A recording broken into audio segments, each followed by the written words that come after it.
Anytime you have a large group of people working tirelessly towards a goal, you're bound to get some interesting suggestions on how to achieve said goal. In weight loss, there's silly cleanses, radical diets, and vibrating corsets. With investing and wealth building, there's too many get-rich-quick schemes to count. And in becoming a doctor, we have these 4 terrible pieces of pre-med advice. Dr. Jubal, MedSchoolInsiders.com. Because medical school admissions is highly competitive, there are some number of gunners out there who purposely sabotage their peers in hopes that by bringing down others, it will elevate themselves. This behavior is pathetic, you'll have trouble sleeping at night, and you'll forever become a scumbag Steve, so don't do it. But gunners aren't the cause of these pre-med myths and misplaced advice. Instead, this is a phenomenon of the blind leading the blind. In pre-med forums, it's primarily other pre-meds who are reading, posting, and sometimes even impersonating those with more experience. As a result, it becomes an echo chamber of pre-meds repeating advice they've heard from other pre-meds. These are 4 pieces of misplaced advice or overlooked factors amongst pre-meds. The first mistake pre-meds and their advisors make is overlooking the cold, hard facts and data.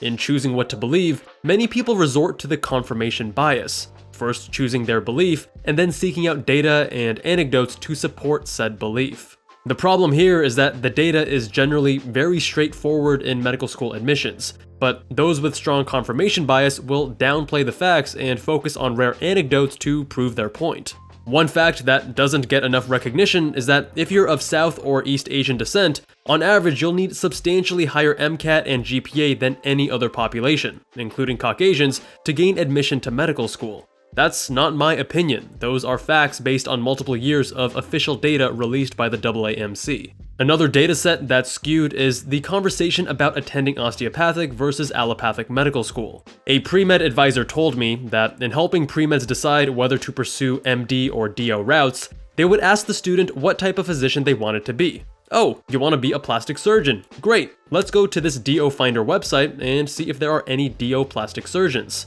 Upon finding a handful of DO plastic surgeons, they would use that as supposed proof that the DO route is a viable path to pursue plastic surgery. This is a textbook example of survivorship bias. The year I matched into plastic surgery, there was only 1 DO student in the entire country who matched into the field. It was so noteworthy that everyone heard about it. That means less than a fraction of a percent of medical students who successfully matched into plastics were osteopathic, and over 99% were allopathic. To suggest to an aspiring plastic surgeon pre-med that MD and DO are equal would be incredibly damaging to the odds of them being able to successfully pursue that field. It's fantastic that your sister's cousin's dog's therapist went DO and matched into rocket surgery, but the fact remains it's far more challenging to successfully match into the most competitive specialties if you go the DO route. The MD versus DO discussion brings us to the second point, which is choosing political correctness over truth. In the modern era, being offended is a form of virtue signaling, where you can flex on unwoke heathens and claim victory with your moral superiority. When you share the cold hard facts about MD versus DO medical school admissions or residency matching, some number of people will choose to be offended. It's not because the facts are actually offensive, but because people have their own stories or insecurities that are triggered by such facts. If I told you that on average, men are taller than women, no one would bat an eye.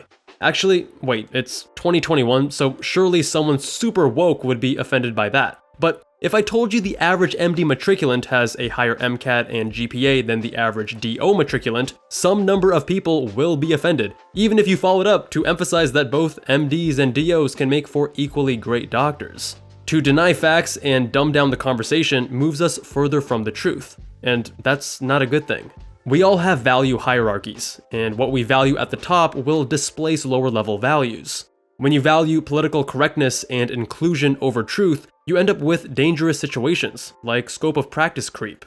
We can all hold hands and sing Kumbaya and say we're all equally qualified as healthcare providers in the name of inclusion, or we can seek the truth. The truth is that physicians, meaning MDs and DOs, receive more extensive training and clinical experience than any mid-level provider. While mid-levels are highly valued members of the healthcare team, it's dangerous when they claim they are just as qualified as physicians and should be able to practice independently. You can both acknowledge differences in training level and still value and respect the various professions. This is a matter of patient safety, and if you or anyone you care about ever goes to the clinic or hospital for medical care, this is something you should care deeply about. Don't fall for ego self-preservation traps either. Facts are facts, and they aren't inherently good or bad. It's our personal interpretation of facts that assign them meaning. If you find yourself angry or upset by a fact, examine what meaning you're assigning to it. Some NPs commented on So You Want to Be a Nurse Practitioner and voiced frustration that their experience as an RN makes up for the smaller fraction of time spent in NP clinical training. I don't agree. First, many NP programs don't require any prior RN experience. But second, and more importantly, the job of an RN is fundamentally different to that of a physician.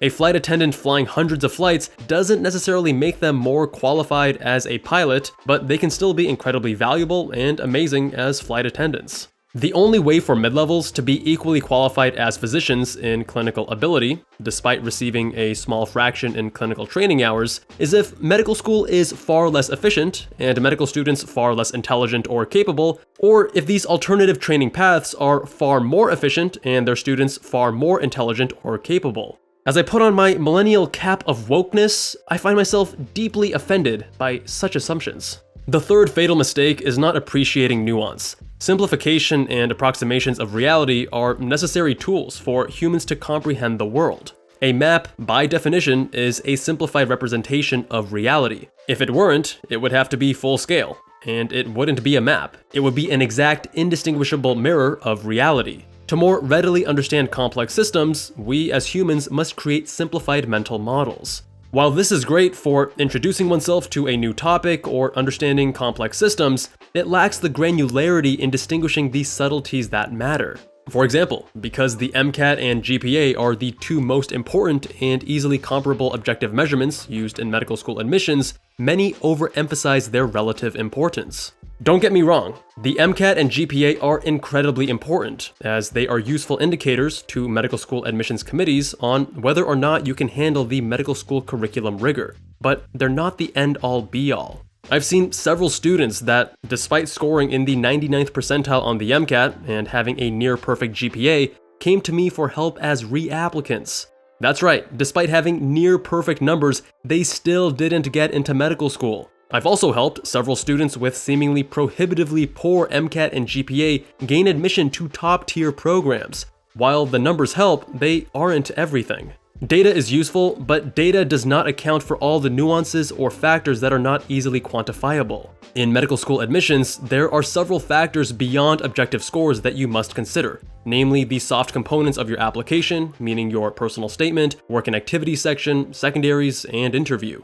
Overall, you want the various elements of your application to tell a cohesive story and narrative as to why you want to attend medical school and become a physician. This is why I constantly emphasize the importance of a cohesive, narrative-based application. The fourth and final mistake is not being selective with your inputs. We often hear about how important the company we keep is, or how we're the average of the 5 people we associate with most. The same can be said about your inputs, meaning the media and information you consume. Just think about how your life view and perspective change depending on which news sites or channels you frequent. If you get all of your pre-med tips and advice from other pre-meds, you'll have a different level of understanding compared to if you seek out experts who have gone through the process and served on medical school admissions committees. But there are so many supposed experts out there who sometimes give conflicting advice. How do you know who you can trust? First, look at their credentials. For starters, they need to at least have attended medical school and served on medical school admissions committees. And when someone calls themselves a doctor, don't just assume they attended medical school.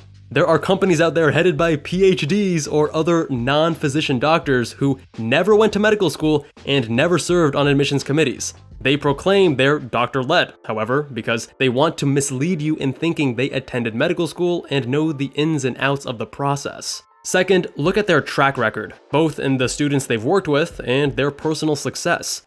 Simply getting into medical school does not make you a medical school admissions expert. Ensure they have a proven track record of repeatable success across hundreds of clients. If they tried getting into orthopedic surgery, but couldn't match and had to settle on something less competitive instead, they probably aren't the best person to give you advice on how to excel in medical school, crush your boards, or secure dozens of publications to match into the most desirable residencies. At Med School Insiders, you'll work with the best in the industry. We specialize in helping students craft effective narrative-based applications and secure acceptances to top medical school and residency programs. That's because not only did we gain admission to top medical schools with full tuition scholarships and match into the most competitive residencies, but we've also mentored thousands of other students in doing the same.